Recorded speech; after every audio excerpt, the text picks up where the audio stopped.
I think Hillary Clinton just gave Bernie Sanders the best endorsement. Now, look, being a little facetious here, but let me get to the story. So now Clinton, of course, is back, and she's talked about Bernie Sanders. That is her, of course, former 2016 rival, and who is basically angling for front runner. Look, you can argue that he is a front runner against Joe Biden. You can argue that he's tied for front runner. Look, either way, Bernie Sanders, he's coming behind Biden, and there's a very good chance that he's going to overtake Biden, especially if he wins Iowa and New Hampshire. So now, before it was a couple of weeks before Iowa now, she comes out and she says in an interview with the Hollywood Reporter that was released today that she would not commit to endorse or support Senator Bernie Sanders if he wins the Democratic nomination. So now that's important, right? So now here's Hillary Clinton saying that, you know what? I am not planning to support or endorse Bernie Sanders. I'm not going to support the Democratic nominee.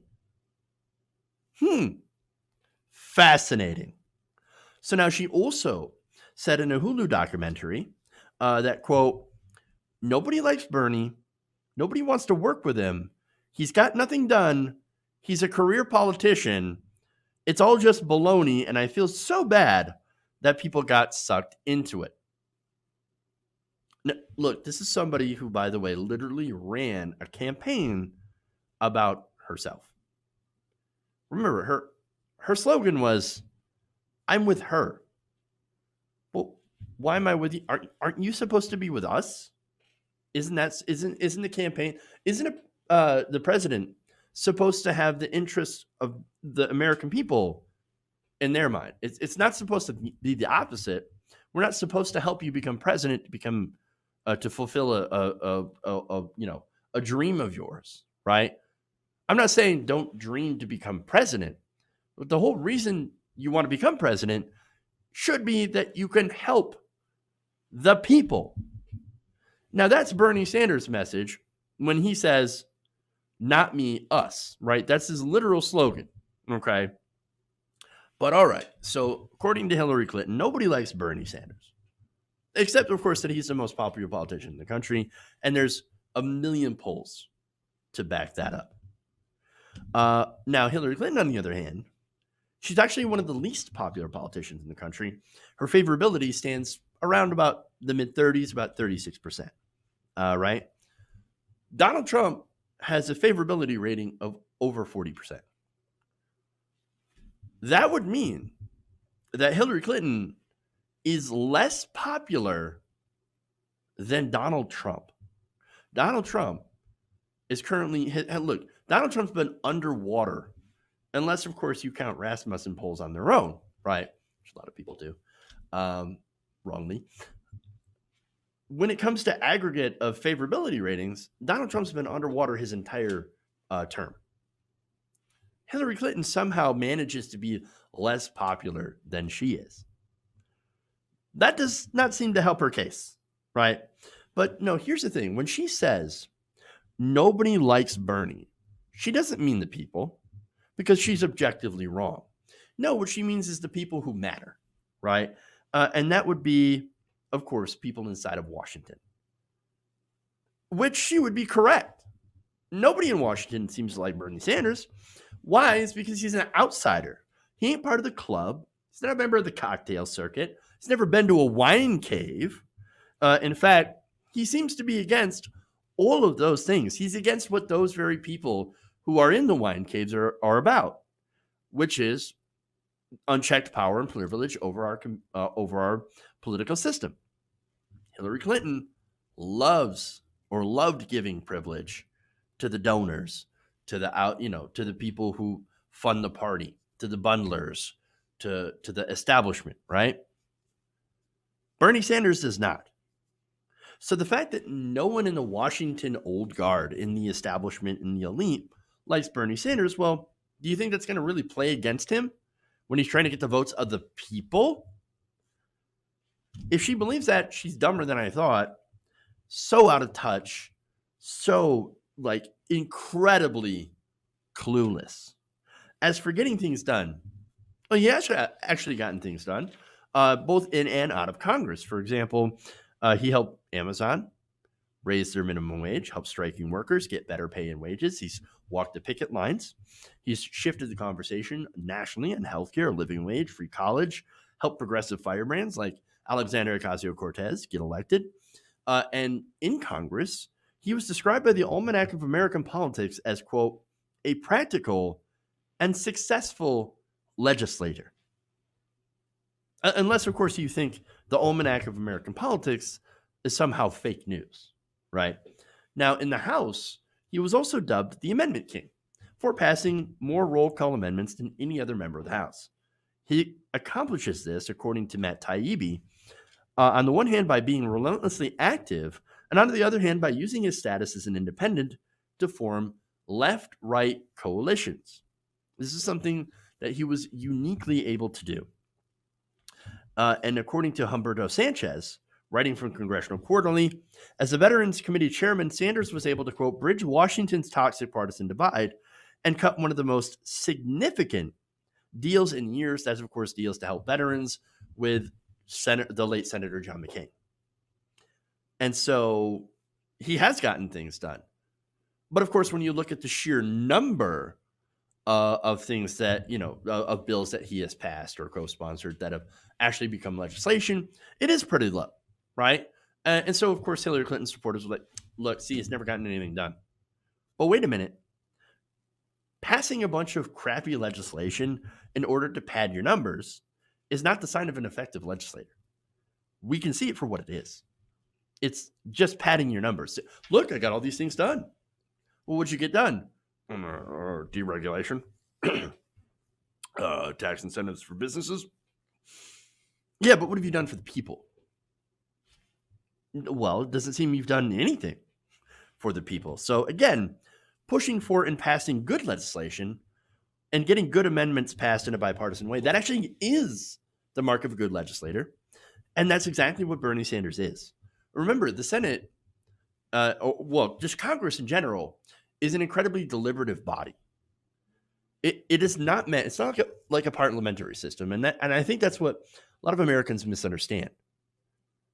It's not meant for a ton of legislation to get passed. It is meant to be slow. It is meant to take a long time.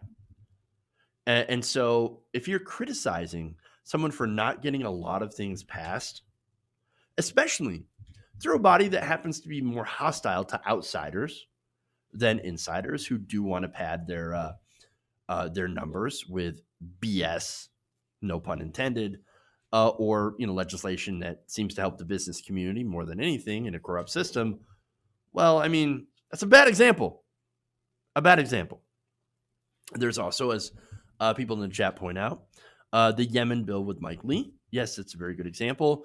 Also working with Matt Gaetz, Bernie Sanders did, to try to limit Donald Trump's Iran war powers. And so that is stuff that Bernie Sanders can not only reach across the aisle to do and has the ability to do, but also he's able to get a lot more done because he believes in passing good legislation that helps people and ginning up popular support for that legislation. And that's really what we're counting on when it comes to any kind of healthcare reform or student debt cancellation or a living wage. Is getting people to put public pressure on other politicians and then having Sanders be able to reach out using his outsider status to be able to say, I can get this bipartisan decision. I can get this bipartisan stuff done. Again, a practical, pragmatic, excellent lawmaker and deal maker. That's Bernie Sanders. Now, here's the other thing, right? Hillary Clinton, again, she says this is all baloney, right? And has decided to refuse to support Bernie Sanders if he becomes the Democratic nominee. In fact, here's her quote on that. Quote, I'm not going to go there yet. We're still in a very vigorous primary season. I will say, however, that it's not only him, it's the culture around him, it's his leadership team, it's his prominent supporters. Now, look, Faiz Shakir is Bernie Sanders' campaign manager. Faiz Shakir, he's tough.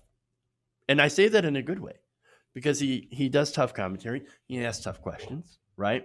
And he's tough on people that are, doing the absolute wrong thing.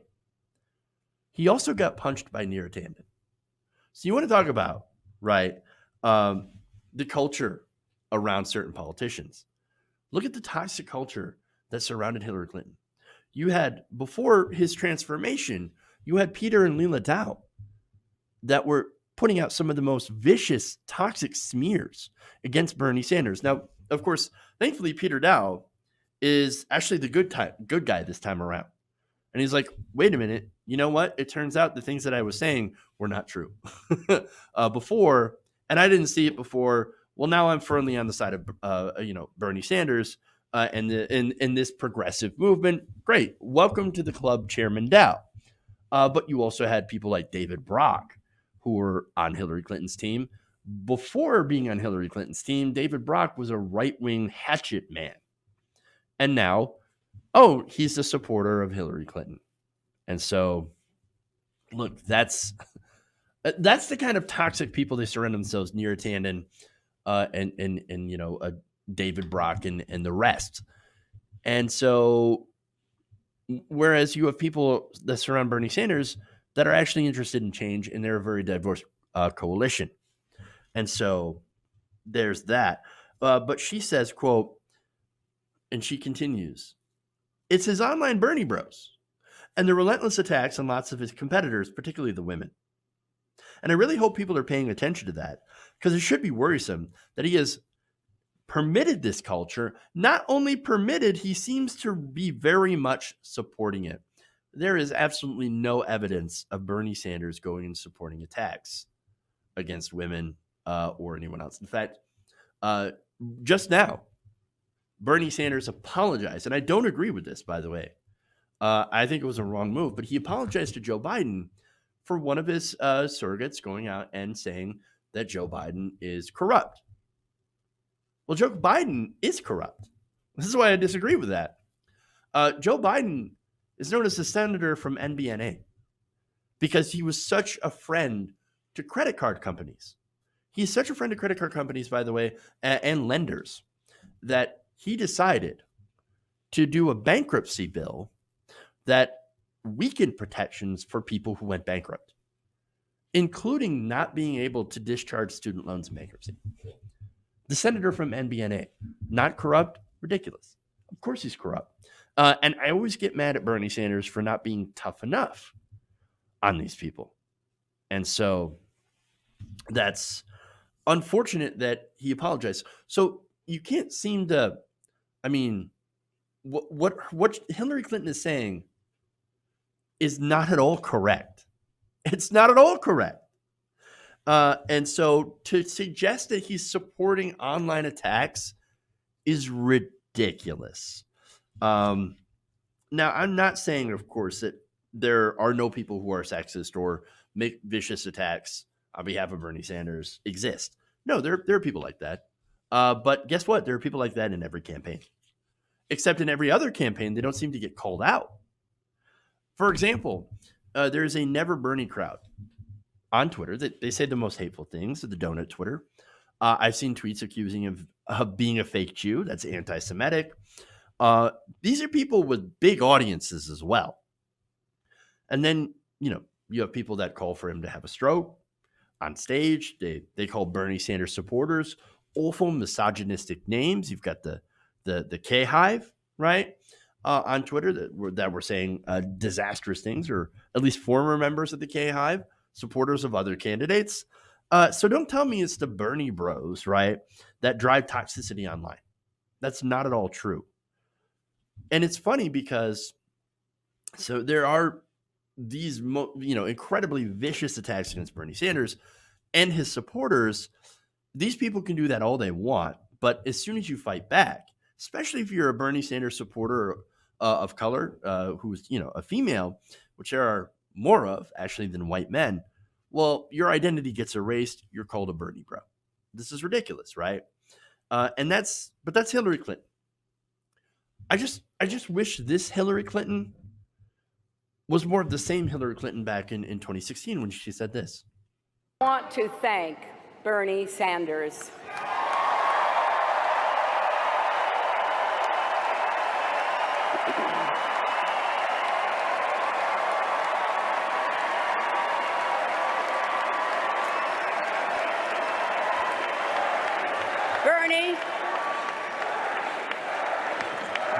Bernie, your campaign inspired millions of Americans, particularly the young people who threw their hearts and souls into our primary.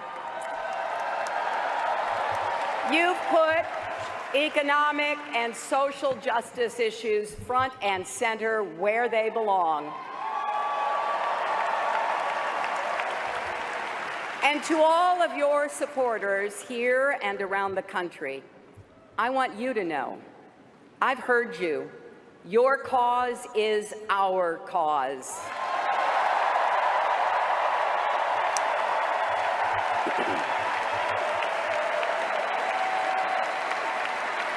Our country needs your ideas, energy, and passion. That is the only way we can turn our progressive platform into real change for America. How things change. Turns out, I think losing to reality show clown broke her brain. I mean, Jesus. And I guess I don't really blame her for that. Well, look, progressives, of course, have hit back against this. Writer Natalie Shore says Hillary Clinton didn't run for the presidency to benefit anyone but herself. So it makes sense she prioritized personal score settling over siding with Bernie against Trump. Pod Save America host Tommy Vietor also weighed in. Now, the Pod Save America guys are total establishment, right? That's their perspective. And look, I'm not saying that that's a knock. I'm just saying that that's the perspective, right? He said of this, Hillary Clinton, quote, "This is inexcusable. If Bernie wins the nomination, we all need to work our asses off to help him win." Pod Save America guy. Hey, but 100% right.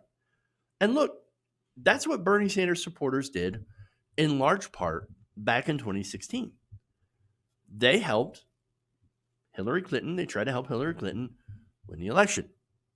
In fact, look, most of Bernie Sanders supporters did only about 11 to 12%, right? And this gets cited all the time by Hillary Clinton supporters is like the most horrible thing in the world, right?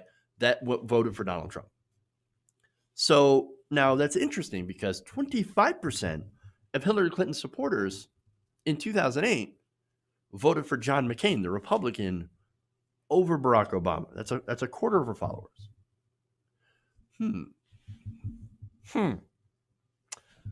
25% is bigger than 12, right? I just want to make sure I got my math down, okay? So not only did she run an even more brutal primary against Barack Obama, and trust me, that was a nasty primary. Much nastier than even 2016, which they act like, no, that's the worst of the worst of the worst. No, it wasn't. No, it's relatively tame compared to what happened between Hillary Clinton and Barack Obama. So, and one example of that, and this is where the Bernie Bro narrative comes from, is they had a smear, the Clinton campaign had a smear of Obama supporters. They called them sexist, Obama boys. Hey, Obama boys, back off. Your sexist attacks against Hillary Clinton. How dare you? Obama boys got recycled into Bernie Bros. Yeah. And now, by the way, those 25% of Clinton supporters that voted for John McCain, what did they call themselves? Pumas. What does that mean? Party unity my ass. Now, that's funny because all you hear now is unity, unity. We must unify the party to fight against Donald Trump. We need unity. Bernie Bros, why don't you do unity with us, you sexist creeps? Why don't you unify and vote with the party You terrible, misogynistic, horrible, vile people online. Why don't you unify? Well, why don't we unify behind the candidate that is the most likely to beat Donald Trump? And that poll after poll after poll after poll after poll since 2016 is unarguably Bernie Sanders. It's in the numbers. It's in the numbers. Bernie Sanders has polled consistently better against Donald Trump ever since 2016, whereas Hillary Clinton struggled and ultimately lost. You want unity? Bernie Sanders. He is the unity candidate. The biggest divider of the Democratic Party is not Bernie Sanders. It's Hillary Clinton. Because every time she's come out of hiding, she has said the same thing. Bernie Sanders is awful. Such a terrible person. Oh, I can't believe Bernie Sanders is so sexist. How terrible is this guy? I thought you're not supposed to tear down the Democratic candidates in a primary. Look, I think a primary is where you're supposed to distinguish yourself. And you are supposed to fight amongst each other. But Hillary Clinton, and the Democrats, they're like, whenever Bernie Sanders makes a slight critique of somebody else, a competitor in the Democratic Party in the primary, they're like, how dare you attack a fellow Democrat? How dare you? Bernie Sanders, you're dividing the party. By the way, Bernie Sanders is a sexist, misogynist, and a lying snake. What? Bernie Sanders is the dividing one? Get out of here. Get out of here. No, Hillary Clinton, what Hillary Clinton wants to do is to bring us Donald Trump. If Bernie Sanders becomes the nominee, she will not support him. You know what Bernie Sanders did? Bernie Sanders did 39 rallies for Hillary Clinton, enthusiastically endorsed her, said she can win. I urge every one of my supporters to go out and to campaign and to vote for Hillary Clinton, our next president. That's what Bernie Sanders said. Hillary Clinton says, I'm not there yet. Nope. I will not support Bernie Sanders. This is ridiculous. Ridiculous. Now, there's more responses, but let me just get to Bernie Sanders. All right. So now, when asked about this, what Hillary Clinton had said, Bernie Sanders responded in the most Bernie Sanders way possible. Here's what he said, quote, well, on a good day, my wife likes me, so let's just clear the air on that one. And then afterwards, he went back to talking about income inequality. Look, man, this is a really bad look for Hillary Clinton. And actually a really good look for Bernie Sanders. I think this is only going to help him. I mean, much more than a real endorsement would, which might actually hurt him because of how unpopular she is. So I guess at the end of the day, Bernie Sanders' camp should send a note to Hillary Clinton thanking her for that heartfelt endorsement. Hey guys, hopefully you enjoyed that free video. Now I'm going to have to ask you a favor. Between the demonetization and the YouTube algorithm messing around with view counts, etc., we're having a hard time adjusting to the new YouTube reality, which is where you guys come in. See, we have a patreon.com/TYTNation set up to help us rely on you guys, the viewers, instead of big corporate ads. Look, you know the show. You know how I'm not in favor of big corporations anyway. So help us transition away from relying on the ad model to pay the bills and sign up to be a patron, patreon.com/TYTNation. That goes a long way to help us keep the lights on. And you guys will know that you're supporting independent, progressive media.